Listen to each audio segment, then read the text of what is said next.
My name is Mels. I'm a math instructor headquartered at the Elkhorn Valley campus. I'm also serving as the math department coordinator. I started in the late 1990s as an adjunct. 2003 to 2007 I worked in the math centers and became a full-time math instructor in 2007.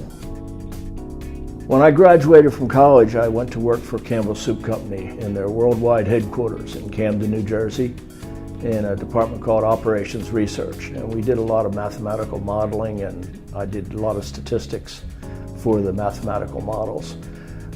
Worked there, and then I went into the agricultural chemical business, which is how I got to come to Omaha. Was if you're going to work in ag chem, Omaha's a good place to be.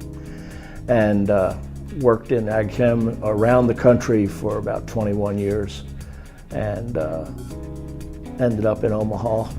When I left that corporation, my wife and I bought a small consulting company that did computer software consulting. And when I left that, I came to work for Metro full-time.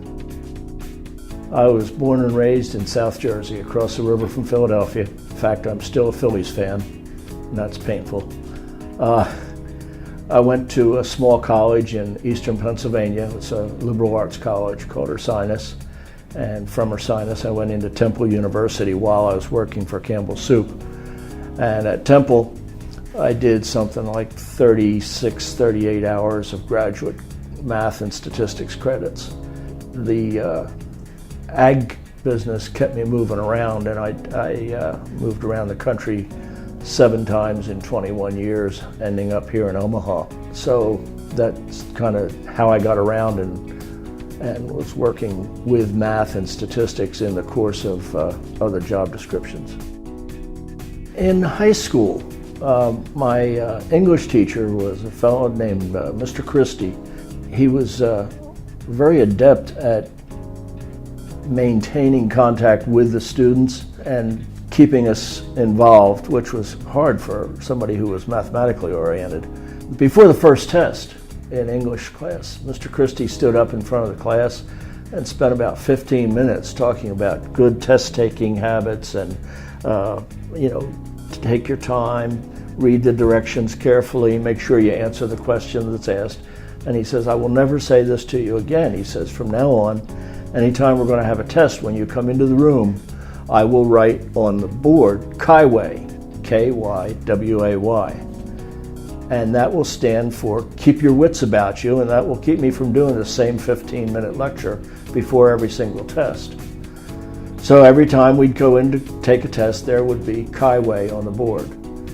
Yes, in honor of Mr. Christie and his teaching style, I've adopted that Kyway concept to my tests. Every test that I give to a math student has Kyway on the top.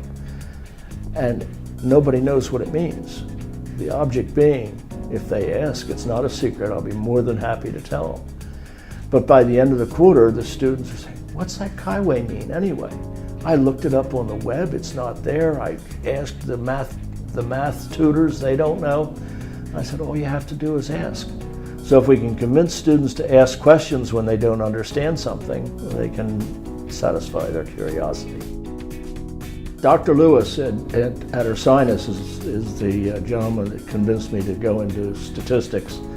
I was working with mathematics as in the math courses, and statistics is the ultimate in applied mathematics, and that struck my.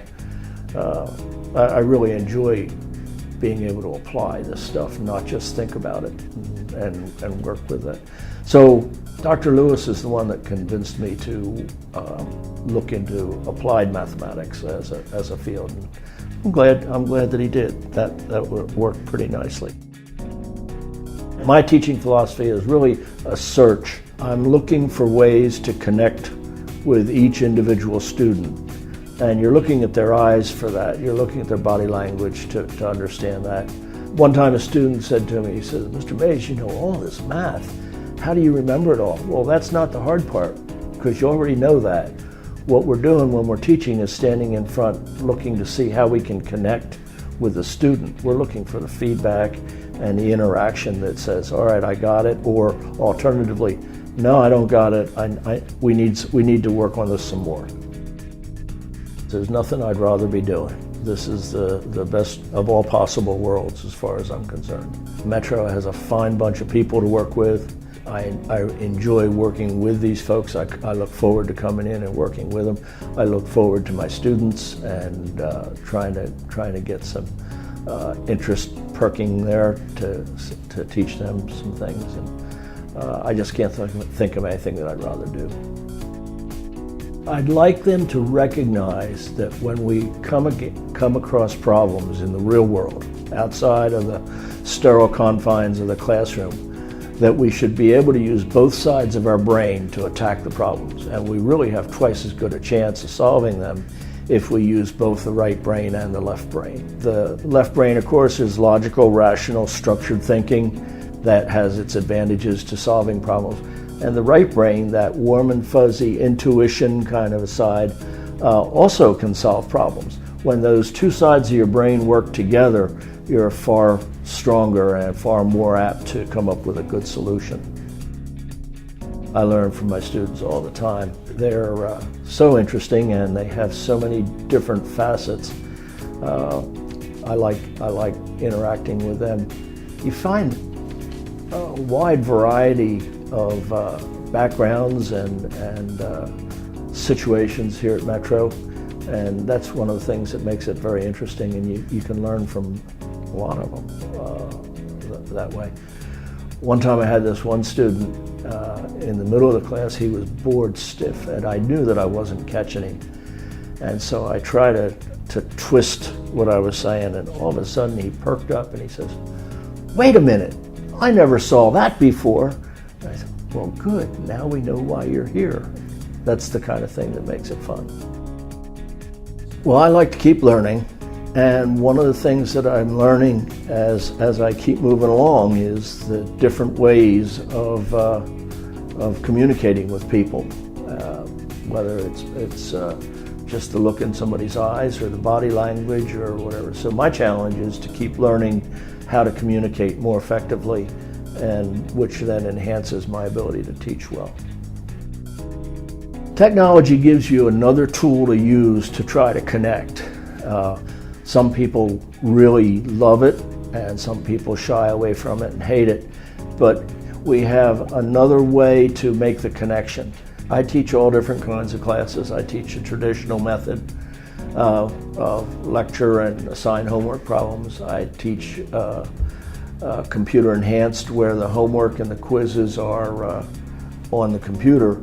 Now, one of the advantages there is that the student gets immediate feedback when they do a problem, as opposed to waiting until either they look up the answer in the back of the book or they come to class the next day. When you have computer enhanced and you get the right answer or the wrong answer, you get immediate feedback. So technology allows us to be there when they are there. My interests include my two Airedales, my family, the outdoors, sports, in particular baseball, and most particularly the Phillies. Oftentimes there's a saying, it is what it is. And I hate that saying, because it makes you sound like you have no bearing, nothing you can do about it. So that's the opposite. I think my saying that I would encapsulate is you got to play the hand you're dealt. And sometimes it's better than others, but might as well deal with it. Keep on chugging along. This is what I want. This is what I like to do. So I'm planning to keep on doing it. My name is Mels. I'm a math instructor at Metropolitan Community College, and I'm also serving as the math department coordinator.